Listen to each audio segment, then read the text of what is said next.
Good evening, all of you. Welcome to the world of statistics. Today we are discussing some questions in 2018 question paper. Already നമ്മൾ എസ്റ്റിമേഷന്റെ കുറച്ച് theoretical components post ചെയ്തിട്ടുണ്ടായിരുന്നു.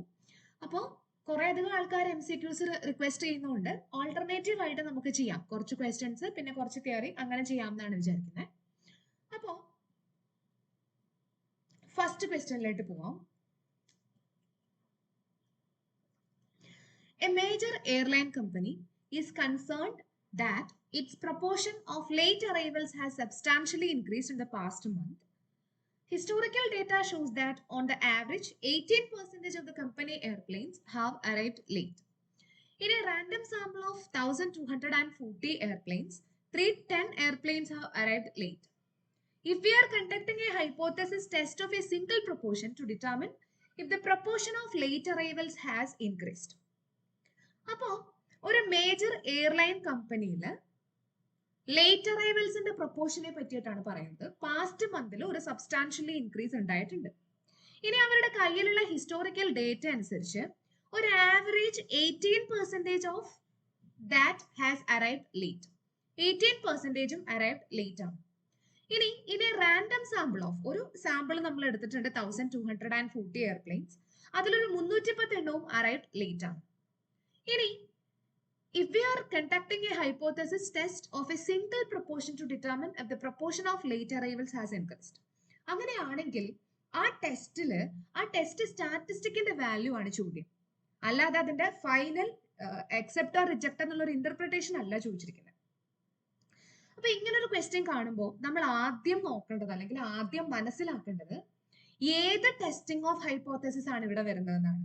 Because നമ്മൾ ഒരുപാട് testing procedures പഠിച്ചിട്ടുണ്ട്. 1 sample ടെസ്റ്റുകൾ പഠിച്ചിട്ടുണ്ട്, 2 sample ടെസ്റ്റുകൾ പഠിച്ചിട്ടുണ്ട് കുറെ. അപ്പൊ ഇവിടെ ഇത് വായിക്കുമ്പോൾ തന്നെ നമുക്ക് മനസ്സിലാവും ഇതിൽ ഒരൊറ്റ സാമ്പിളേ വരുന്നുള്ളൂ, ഒരൊറ്റ പോപ്പുലേഷനേ വരുന്നുള്ളൂ. സോ അതുകൊണ്ടാണ് ഒറ്റ സാമ്പിളേ വരുന്നുള്ളൂ. അപ്പൊ നമുക്ക് എലിമിനേറ്റ് ചെയ്യാൻ എളുപ്പമായി. 2 സാമ്പിൾ ടെസ്റ്റുകൾ ഒന്നും ഇവിടെ നമ്മൾ നോക്കേണ്ട ആവശ്യമില്ല. 1 സാമ്പിളിൽ ഏത് വരും?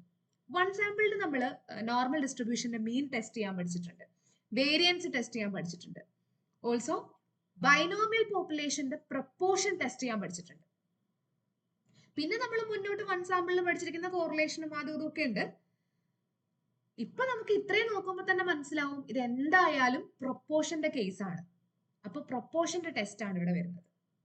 അപ്പൊ തന്നെ ബാക്കിയെല്ലാം എലിമിനേറ്റ് ചെയ്യാൻ എളുപ്പമായി. അപ്പോൾ ഇങ്ങനെയുള്ള ടെസ്റ്റിംഗ് പ്രൊസീജിയേഴ്സ് ഏത് വന്നാലും ഇങ്ങനെ നമ്മൾ പഠിച്ചിട്ടുള്ള ടെസ്റ്റുകളിൽ ഏതാന്നുള്ളത് ചൂസ് ചെയ്യാം, അതാണ് ഏറ്റവും ബെറ്റർ. ഇനി ആലോചിക്കാം, ബൈനോമിയൽ പോപ്പുലേഷനിൽ ഒരു സാമ്പിൾ അല്ലെങ്കിൽ ഒരു പോപ്പുലേഷന്റെ പ്രൊപ്പോർഷൻ ടെസ്റ്റ് ചെയ്യാനുള്ള ടെസ്റ്റ് സ്റ്റാറ്റിസ്റ്റിക് എന്തായിരുന്നു? That is Z is equal to P cap minus P naught the whole divided by square root of P naught into 1 minus P naught by N that follows N01. That is standard normal distribution. ഇനി നമുക്കിവിടെ വേണ്ടത് P cap എന്താണ്, P not എന്താണ് എന്നൊക്കെ ഉള്ളതാണ്, N എന്താണ്. ഇതൊക്കെ കിട്ടിക്കഴിഞ്ഞാൽ നമുക്ക് സ്റ്റാറ്റിസ്റ്റിക്കിന്റെ വാല്യൂ ഈസിലി ഐഡന്റിഫൈ ചെയ്യാനായിട്ട് പറ്റും. അതില് പി നോട്ട് എന്താണ്? അത് നമുക്ക് H0 H1 ഒന്ന് എഴുതി നോക്കാം. എന്തായാലും ആ പി വെച്ചിട്ടാണ് നമ്മുടെ H0 H1 വരുന്നത് ടെസ്റ്റിംഗ് ഓഫ് ഹൈപ്പോത്തസിസിലെ പ്രൊപ്പോർഷനിൽ. നമ്മളോട് ചോദിച്ചിരിക്കുന്നത് ആ പ്രൊപ്പോർഷൻ ഇൻക്രീസ് ചെയ്തിട്ടുണ്ടോന്നാണ്. Hypothesis test of a single proportion to determine if the proportion of late arrivals has increased. ആ ലേറ്റ് അറൈവൽസിന്റെ പ്രൊപ്പോർഷൻ ഇതുവരെ ഉള്ളതിൽ നിന്ന് ഇൻക്രീസ് ചെയ്തിട്ടുണ്ടോ? ഇതുവരെ ഉള്ളതെന്ന് പറയാൻ നമ്മൾ ഐഡന്റിഫൈ ചെയ്ത് വെച്ചിരിക്കുന്നത് ആവറേജ് 18% ആണ്. അപ്പൊ ആ 18%ൽ നിന്ന് ഇൻക്രീസ് ചെയ്തിട്ടുണ്ടോ എന്നുള്ളതാണ് നമുക്ക് അറിയേണ്ടത്. 18% എന്ന് പറഞ്ഞാൽ 0.18. ആ 0.18ൽ നിന്നും ഇൻക്രീസ് ചെയ്തിട്ടുണ്ടോ? പിന്നെ H0 എഴുതുമ്പോ, അതായത് നൾ ഹൈപ്പോത്തസിസ് എഴുതുമ്പോ that is always in neutral meaning. അവിടെ ബയസ് ഉണ്ടാവാൻ പാടില്ല, എപ്പോഴും ന്യൂട്രലിലായിരിക്കണം നമ്മുടെ നൾ ഹൈപ്പോത്തസിസ്. ഒക്കെ നമ്മൾ തിയറിയിൽ പഠിക്കുന്നതാണ് എക്സാമ്പിൾ ഒക്കെ വെച്ചിട്ട്. അപ്പോ എപ്പോഴും H0 എന്ന് പറയുന്നത് ഈക്വൽ ടു 0.18 ആണ്. H1 എന്ന് പറയുന്നത് ഇൻക്രീസ് ചെയ്തിട്ടുണ്ടോ എന്നാണ് അറിയേണ്ടത്. So P greater than 0.18. അപ്പൊ അതിൽ നിന്ന് നമുക്ക് P നോട്ട് കിട്ടിയില്ലേ? P naught is equal to 0.18. ഇനി പി ക്യാപ്പ് വേണം. പി ക്യാപ്പ് എന്ന് പറഞ്ഞു കഴിഞ്ഞാൽ സാമ്പിൾ പ്രൊപ്പോർഷൻ, അതായത് മൊത്തം സാമ്പിളിൽ എത്ര ഇൻട്രസ്റ്റഡ് ആയിട്ടുള്ള സംഭവം ഉണ്ട്. ഇവിടെ നമ്മുടെ ഇൻട്രസ്റ്റ് എന്ന് പറഞ്ഞാൽ ലേറ്റ് അറൈവൽസ് ആണ്. അതൊരു 310 എണ്ണം ഉണ്ട് ടോട്ടൽ 1240.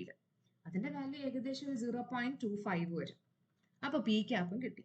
ഇവിടെ എൻ എന്ന് പറയുന്നത് നമ്മുടെ സാമ്പിൾ എന്ന് പറയുന്നത് വളരെ ലാർജ് ആയിട്ടുള്ള ഒരു സാമ്പിൾ ആണ് 1240. അപ്പോൾ 0.25 minus 0.18 the whole divided by square root of 0.18 into 1 minus 0.18 the whole divided by 1240 കിട്ടും. ഇത് സോൾവ് ചെയ്യുമ്പോൾ 6.42 എന്ന് വരും. ഇതാണ് ആൻസർ. ഈ ടെസ്റ്റ് സ്റ്റാറ്റിസ്റ്റിക് ആണ് ചോദിച്ചിരിക്കുന്നത്. ഇനി ഇതിന്റെ ഫൈനൽ ഡിസിഷൻ ആണ് അങ്ങനെ ചോദിച്ചിട്ടുണ്ട്. ഒരു ടെസ്റ്റ് തന്നിട്ട് ഇത് എന്താണ് നമ്മൾ ഇവിടുത്തെ നമ്മുടെ ഡിസിഷൻ എന്ന് പറഞ്ഞിട്ട് ചോദിച്ചിട്ടുണ്ട്, ഇന്റർപ്രിട്ടേഷൻ ചോദിച്ചിട്ടുണ്ട്. അപ്പൊ നമ്മൾ ടേബിൾ വാല്യൂ കൂടെ ഒക്കെ വെച്ച് കമ്പയർ ചെയ്തിട്ട് ഇൻക്രീസ് ചെയ്തിട്ടുണ്ടോ ഡിക്രീസ് ചെയ്തിട്ടുണ്ടോ എന്ന് പറയണം. ഓക്കെ, ഇതാണ് ഫസ്റ്റ് ക്വസ്റ്റ്യന്റെ ആൻസർ. ഓക്കെ, അപ്പോൾ ഒന്നുമില്ല, കറസ്പോണ്ടിങ് ടെസ്റ്റ് പ്രൊസീജിയർ ഏതാണെന്ന് മനസ്സിലാക്കുക, സ്റ്റാറ്റിസ്റ്റിക് എഴുതുക, അതിനകത്ത് വേണ്ടുന്ന കാര്യങ്ങൾ കൊടുക്കുക. അപ്പോൾ ഇവിടെ ഓപ്ഷൻ ബി ആണ് 6.416. 6.42 ആണ് കിട്ടിയത്. അപ്പൊ 6.416 ബി. ഡിയും അത് ഞാൻ ചിലപ്പോൾ എഴുതിയതിന്റെ മിസ്റ്റേക്ക് ആയിരിക്കും. ഡിയും സെയിം തന്നെയാണ് കൊടുത്തേക്കുന്നത്. സെയിം എന്തായാലും വരില്ല. 6.4 സംതിങ് വേറെ എന്തെങ്കിലും ആയിരിക്കും. അത് എഴുതിയതിന്റെ ഒരു മിസ്റ്റേക്ക് ആണ്. ഓക്കെ, അപ്പോൾ 6.42 അതായത് ഓപ്ഷൻ ബി ആണ് ആൻസർ. അത് ഞാൻ ഓപ്ഷൻ എഴുതേണ്ട ഒരു മിസ്റ്റേക്ക് ആണ്, sorry. Second question. According to a survey of the top 10 employers in a major city in the Midwest, a worker spends an average of 413 minutes a day on the job.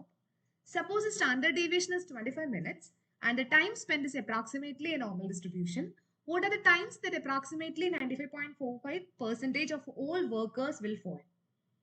അതായത് time ആണ് ചോദിച്ചിരിക്കുന്നത്. അതായത് ഒരു interval of time ആണ് നമ്മളോട് ചോദിച്ചിരിക്കുന്നത്, അല്ലെങ്കിൽ ആ ടൈംസ് ആണ് നമ്മളോട് ചോദിച്ചിരിക്കുന്നത്.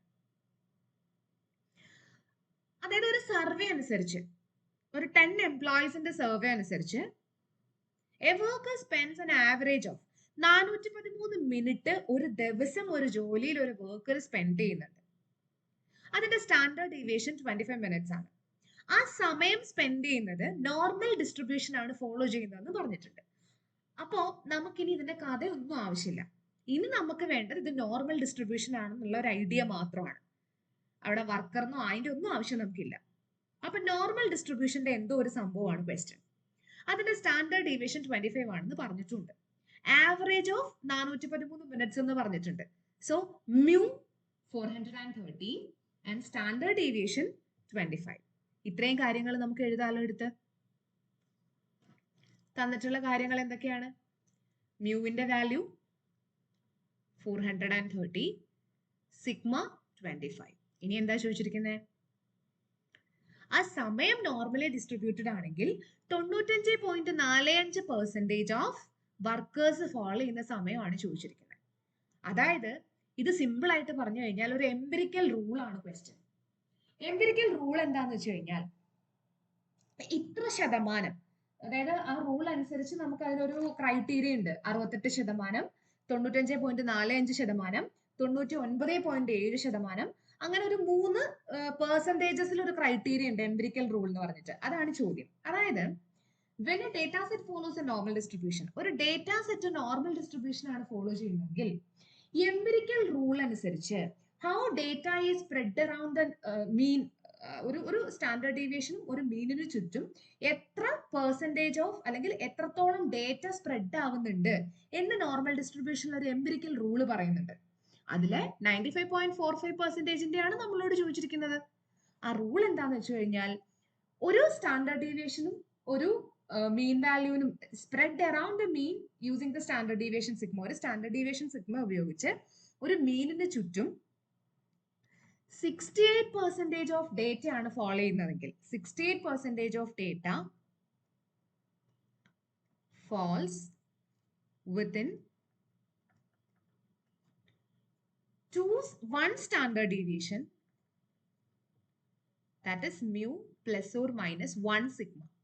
ഈ ഒരു റേഞ്ചിനകത്ത് 68% ഓഫ് ഒബ്സർവേഷൻസ് ഉണ്ടായിരിക്കും അല്ലെങ്കിൽ ഡേറ്റ ഉണ്ടായിരിക്കും. അതേപോലെ 95.45% of data fall in 2 standard deviation. അതായത് നമ്മുടെ ഒരു മീനിന് ചുറ്റും 1 സ്റ്റാൻഡേർഡ് ഡീവിയേഷനിൽ 68% ഓഫ് ഡേറ്റ, 2 സ്റ്റാൻഡേർഡ് ഡീവിയേഷനിൽ 95.45% ഓഫ് ഡേറ്റ. അതായത് mu plus or minus 2 sigma വരും. അത് അടുത്തത് 99.7% ഓഫ് ഡേറ്റയും ഫോളോ ചെയ്യുന്നത് 3 സിഗ്മ റേഞ്ചിലാണ്. അതായത് mu plus or minus 3 sigma. ഇങ്ങനെ 3 റേഞ്ചുകളാണ് നോർമൽ ഡിസ്ട്രിബ്യൂഷന്റെ എംപിരിക്കൽ റൂളിൽ വരുന്നത്. അപ്പോൾ 68% ഓഫ് ഡേറ്റയും 1 സ്റ്റാൻഡേർഡ് ഡീവിയേഷൻ റേഞ്ചിൽ വരും മ്യൂവിന് ചുറ്റും. 95.45% ഓഫ് ഡേറ്റ 2 സ്റ്റാൻഡേർഡ് ഡീവിയേഷനിൽ വരും. അപ്പൊ നമ്മുടെ റിക്വയർഡ് ആയിട്ടുള്ളത് 95.45% ആണ്. അതായത് മ്യൂ പ്ലസ് 2 സിഗ്മയും വേണം, മ്യൂ മൈനസ് 2 സിഗ്മയും വേണം. മ്യൂ പ്ലസ് 2 സിഗ്മ എന്ന് പറഞ്ഞാൽ 413 പ്ലസ് 2 into 25. അടുത്തത് 413 മൈനസ് 2.25, 2 into 25. സോറി. അപ്പൊ ഇത് ഇവാലുവേറ്റ് ചെയ്യാണ് നമുക്ക് വേണ്ടത്. അതിൽ ആദ്യത്തേത് ഇവാലുവേറ്റ് ചെയ്യുമ്പോൾ എത്ര വരും? ഏകദേശം 430 എന്ന് പറയുമ്പോൾ ഏകദേശം ഒരു 463 മിനിറ്റ്സ് വരും. അത് മറ്റേത് ചെയ്യുമ്പോൾ മൈനസ് ചെയ്യുമ്പോൾ 363 മിനിറ്റ്സ് വരും. അപ്പോൾ ഈ ഒരു റേഞ്ചിന്റെ ഉള്ളിലാണ്, ഇതാണ് നമ്മുടെ റിക്വയർഡ് സമയം എന്ന് പറയുന്നത്. അപ്പോൾ ഓപ്ഷൻ സി ആണ് ആൻസർ. ഓപ്ഷൻ സി ആണ് ആൻസർ. 363, 463. അതാണ്, അത്രയുമാണ് ആ സമയം വരുന്നത്. അപ്പൊ ഇത് സിമ്പിൾ ആണ്. ഇവിടെ നമുക്ക് ശരിക്കും ആ വർക്കർ എന്നൊക്കെയുള്ള ഒരു ലോജിക്കേ വിട്ടിട്ട് നോർമൽ ഡിസ്ട്രിബ്യൂഷൻ ചിന്തിച്ചാൽ മതി. Okay. Third question. Suppose a package delivery company purchased 14 trucks at the same time. 5 trucks were purchased from manufacturer A and 4 from B and 5 from C. The cost of maintaining each truck was recorded. The company used ANOVA to test if the mean maintenance cost of the trucks from each manufacturer were equal. To apply F-test, how many degrees of freedom are in the denominator? ഇങ്ങനെയൊക്കെയുള്ള questions വരുമ്പോഴേ ആദ്യം നമ്മൾ നോക്കേണ്ടത്, അതായത് ഇതിപ്പോ നമ്മളോട് ചോദിച്ചിരിക്കുന്നത് F ടെസ്റ്റിന്റെ ഡിനോമിനേറ്ററിന്റെ വാല്യൂ ആണ്. നമുക്കറിയാം എല്ലാ എഫ് ടെസ്റ്റിലും ഡിനോമിനേറ്ററിൽ വരുന്നത് എറർ മീൻ സ്ക്വയർ ആണ്. അതിന്റെ ഡിഗ്രീസ് ഓഫ് ഫ്രീഡം ആണ് ചോദിച്ചിരിക്കുന്നത്. അപ്പൊ ആദ്യം നമ്മൾ അറിയേണ്ടത് എന്താ? ഇത് 1 വേ അനോവ വെച്ചിട്ടാണോ ചെയ്തേക്കുന്നത്, 2 വേ അനോവ വെച്ചിട്ടാണോ ചെയ്തേക്കുന്നത് എന്നാണ് നമുക്ക് അറിയേണ്ടത്. ഇവിടെ നമുക്ക് അറിയാൻ കൂടുതലൊന്നുമില്ല. സിംപ്ലി ഒരൊറ്റ ഫാക്ടർ ഇവിടെ നമുക്ക് ടെസ്റ്റ് ചെയ്യാനായിട്ടുള്ളൂ. ഏതാണ് ആ ഫാക്ടർ? ഇവിടെ നമുക്ക് ഒറ്റ ഫാക്ടറേ ഉള്ളൂ, മാനുഫാക്ചറർ അല്ലെ. 14 ട്രക്സ് എയിൽ നിന്ന് വാങ്ങി എടുത്തു. പിന്നെ ഒരു ടോട്ടൽ 14 ട്രക്സ് ഉണ്ട്. അതില് ഒരു 5 എണ്ണം എയിൽ നിന്ന് എടുത്തു, 4 എണ്ണം ബിയിൽ നിന്ന് എടുത്തു, വീണ്ടും ഒരു 5 എണ്ണം സിയിൽ നിന്ന് എടുത്തു. അപ്പൊ മാനുഫാക്ചറേഴ്സ് ആണ് നമുക്ക് ഇവിടെ ഫാക്ടർ ആയിട്ടുള്ളത്. അപ്പൊ ഇവിടെ 1 വേ അനോവയാണ് നമുക്ക് വരുന്നത്. ഇനിയൊന്നുമില്ല, സിമ്പിൾ അല്ലേ. 1 വേ അനോവയിലെ എഫ് ടെസ്റ്റ് എന്തായിരുന്നു? F is equal to MST by MSE. ഇത് ഞാൻ ഡിസൈൻ എടുത്തപ്പോൾ പഠിപ്പിച്ചിട്ടുണ്ട്. അതിൽ ഡിഗ്രീസ് ഓഫ് ഫ്രീഡം പ്രത്യേകം ബൈഹാർട്ട് ചെയ്യണം എന്ന് പറഞ്ഞിട്ട് പഠിപ്പിച്ചിട്ടുണ്ട്. MST ട്രീറ്റ്മെന്റ് സം ഓഫ് സ്ക്വയറിന്റെ ഡിഗ്രീസ് ഓഫ് ഫ്രീഡം എത്രയായിരുന്നു? K-1. അതായത് എത്ര ഫാക്ടർ ഉണ്ടോ അതേ -1. എററിന്റെ എത്രയായിരുന്നു? ടോട്ടൽ മൈനസ് ഫാക്ടറിന്റെ എണ്ണം N-K. സിമ്പിൾ അല്ലേ. ഇവിടെ ടോട്ടൽ എന്ന് പറയുന്ന 14 ട്രക്സ് അല്ലേ. പിന്നെ K നമ്പർ ഓഫ് പാരാമീറ്റേഴ്സ്, അത് മൊത്തം 3 പേരാണുള്ളത്. അപ്പോൾ 11 ഇവിടുത്തെ ഡിഗ്രീസ് ഓഫ് ഫ്രീഡം. സിമ്പിൾ ആണ്. അതായത് MSE എന്താന്ന് ആലോചിച്ചാൽ മതി. MSE എന്ന് പറഞ്ഞാൽ മീൻ സം ഓഫ് സ്ക്വയർ, അതായത് sum of square divided by അതിന്റെ ഡിഗ്രീസ് ഓഫ് ഫ്രീഡം. അപ്പൊ അവിടുത്തെ ഡിഗ്രീസ് ഓഫ് ഫ്രീഡം N-K ആണ്. അതായത് ഈ F test follows F distribution with K-1, N-K degrees of freedom ആണ്. നമ്മൾ തിയററ്റിക്കൽ ക്ലാസ്സിൽ പറഞ്ഞിട്ടുള്ളതാണ്. അപ്പോൾ അതിന്റെ ആൻസർ 11. സോ ഓപ്ഷൻ സി ആണ് ആൻസർ. അതും വളരെ സിമ്പിൾ ആണ്. Fourth question. A regression equation was computed to be y is equal to 35 plus 6x. The value of the 35 indicates that. അതായത് ആ 35 കൊണ്ട് ഉദ്ദേശിക്കുന്നത് എന്താണ്? ഇതേപോലത്തെ ഒരു ക്വസ്റ്റ്യൻ നമ്മൾ വേറൊരു പ്രീവിയസ് ക്ലാസ്സിൽ ഡിസ്കസ് ചെയ്തിട്ടുണ്ടായിരുന്നു. അപ്പൊ നമ്മൾ പറഞ്ഞു y equal to A plus B X എന്ന് പറയുമ്പോൾ y equal to A plus B X എന്ന് പറയുമ്പോൾ അവിടെ ബി എന്ന് പറയുന്ന ആള് സ്ലോപ്പും എ എന്ന് പറയുന്ന ആള് ഇന്റർസെപ്റ്റും ആണ്. അപ്പോ എക്സിന്റെ കോഎഫിഷ്യന്റ് ആയിട്ട് വരുന്ന ആളാണ് എപ്പോഴും സ്ലോപ്പ്. അപ്പോ ഇവിടെ ചോദിച്ചിരിക്കുന്നത് അനുസരിച്ച് 35 എന്താന്നാ ചോദിച്ചിരിക്കുന്നത്, 6 അല്ല. അപ്പൊ സ്ലോപ്പ് 6 ആണെന്ന് മനസ്സിലായി. പിന്നെ സ്ലോപ്പും ഇന്റർസെപ്റ്റും ആണത്. അതൊരിക്കലും ഒരു കോറിലേഷൻ കോഎഫിഷ്യന്റോ കോഎഫിഷ്യന്റ് ഓഫ് ഡിറ്റർമിനേഷനോ ഒന്നും വരില്ല. ഇത്രയും പറഞ്ഞതിനകത്ത് തന്നെ ലാസ്റ്റിലത്തെ 3 ഓപ്ഷൻ നമുക്ക് ഒഴിവാക്കിക്കൂടെ? രണ്ടാമത്തെ ഓപ്ഷൻ എന്താ? ദ കോഎഫിഷ്യന്റ് ഓഫ് കോറിലേഷൻ ആണ് 65. അതൊരിക്കലും അല്ല, അതൊരു ഇന്റർസെപ്റ്റ് ആണ്. C the coefficient of determination ആണ് 35. അതൊരിക്കലും അല്ല. കോഎഫിഷ്യന്റ് ഓഫ് ഡിറ്റർമിനേഷൻ എന്താണെന്ന് നമ്മൾ ഇതിന് മുന്നത്തെ പ്രീവിയസ് ഡിസ്കഷനിൽ പറഞ്ഞിട്ടുണ്ട്. ഇനി ഡി എന്താ പറയുന്നത്? An increase of 1 unit of X will result in an increase of 35 in Y. ആ സാധനം സ്ലോപ്പ് റിലേറ്റഡ് ആണ്, അപ്പൊ അതുമല്ല. So first option, a regression line crosses the Y axis at 35. ആ 35ലാണ് റിഗ്രഷൻ ലൈൻ ക്രോസ് ചെയ്യുന്നത്. അതാണ് ഇന്റർസെപ്റ്റ് കൊണ്ട് ഉദ്ദേശിക്കുന്നത്. So option A. അപ്പൊ ഓപ്ഷൻ എ ആണ് ഇതിന്റെ ആൻസർ. ലാസ്റ്റ് ക്വസ്റ്റ്യൻ, ഇത് standard deviation of a set of scores 7.5. അതായത് കുറച്ച് സ്കോറുകളുടെ സ്റ്റാൻഡേർഡ് ഡീവിയേഷൻ 7.5 ആണ് തന്നിട്ടുണ്ട്. What would be the value of the standard deviation become if 5 points were added to every score in the test? ഓരോ സ്കോറിനോടും ഒരു 5 വെച്ച് കൂട്ടിയിട്ടുണ്ട്. അതായത് ചോദ്യം ഇങ്ങനെയാണ്, standard deviation of a set of scores, കുറച്ച് സ്കോറുകളുടെ സ്റ്റാൻഡേർഡ് ഡീവിയേഷൻ 7.5 ആണ്. ഒരു 10 സ്കോറിന്റെ ആണെന്ന് വിചാരിക്കുക, വോട്ട് എവർ ഇറ്റ് ഈസ്. ഞാൻ ചുമ്മാ അതൊരു 10 എടുത്തു. ആ 10 സ്റ്റാൻഡേർഡ് ഡീവിയേഷൻ ആണ് 7.5. ഇനി ഈ 10 ഒബ്സർവേഷനിൽ ഓരോ ഒബ്സർവേഷനോടും കൂടി ഞാൻ ഒരു 5 എന്ന് പറയുന്ന കൗണ്ട് കൂട്ടി. ഫസ്റ്റിലത്തെ ആൾ x1ന്റെ കൂടെ കൂട്ടി, x2ന്റെ കൂടെ കൂട്ടി, എക്സെട്ര അപ് ടു x10ന്റെ കൂടെയും കൂട്ടി. അങ്ങനെയാണെങ്കിൽ സ്റ്റാൻഡേർഡ് ഡീവിയേഷനിൽ എന്തെങ്കിലും ചേഞ്ച് ഉണ്ടാവുമോ? ഇത് ആക്ച്വലി വരുന്നത് സ്റ്റാൻഡേർഡ് ഡീവിയേഷനിലെ change of origin and scale ആണ്. അതായത് ഒരു പെർട്ടിക്കുലർ നമ്പർ ഓരോ വാല്യൂവിനോടും കൂടി ആഡ് ചെയ്യുകയോ സബ്സ്ട്രാക്ട് ചെയ്യുകയോ ചെയ്യുകയാണെങ്കിൽ അതിനെ ചേഞ്ച് ഓഫ് ഒറിജിൻ എന്ന് വിളിക്കാം. അതായത് ഒറിജിനിൽ നിന്ന് നമ്മൾ ചേഞ്ച് കൊടുത്തു. ഇനി ഒരു പെർട്ടിക്കുലർ നമ്പർ മൾട്ടിപ്ലൈ ചെയ്യുകയോ ഡിവൈഡ് ചെയ്യുകയോ ചെയ്യുകയാണെങ്കിൽ അതിനെ ചേഞ്ച് ഓഫ് സ്കെയിൽ എന്ന് വിളിക്കാം. സ്കെയിലിൽ ചേഞ്ച് വരുത്തി. ഇനി സ്റ്റാൻഡേർഡ് ഡീവിയേഷന്റെ ആയാലും, സ്റ്റാൻഡേർഡ് ഡീവിയേഷന്റെ സ്ക്വയർ ആണല്ലോ വേരിയൻസ്. വേരിയൻസ് ആയാലും സ്റ്റാൻഡേർഡ് ഡീവിയേഷൻ ആണെങ്കിലും one important thing is that there is no change in change of origin. Original change വന്നാലും സ്റ്റാൻഡേർഡ് ഡീവിയേഷനോ വേരിയൻസിനോ ചേഞ്ചസ് ഒന്നും ഉണ്ടാവുന്നില്ല. പക്ഷെ സ്കെയിൽ ചേഞ്ച് ഉണ്ടാവുന്നുണ്ട്. ഇവിടെ പക്ഷെ ഒറിജിൻ ആണ്, ബിക്കോസ് ആഡ് ചെയ്തിരിക്കുകയല്ലേ. ആഡ് ചെയ്തിരിക്കുന്ന കേസ് ആയതുകൊണ്ട് ഇവിടെ നമുക്ക് ഒറിജിൻ ആണ്, അതുകൊണ്ട് ഒരു ചേഞ്ചും ഇല്ല. 7.5 തന്നെ ആയിരിക്കും. ഏത് നമ്പർ ആഡ് ചെയ്താലും, അത് 5 എന്നല്ല, ഏത് നമ്പർ ഒരു സേ എ എന്ന് പറയുന്ന നമ്പർ ഈ ഓരോ x1നോടും കൂടി ആഡ് ചെയ്തു എന്ന് പറഞ്ഞാലും അതിന്റെ പഴയ സ്റ്റാൻഡേർഡ് ഡീവിയേഷനിൽ നിന്ന് മാറ്റം വരുന്നില്ല.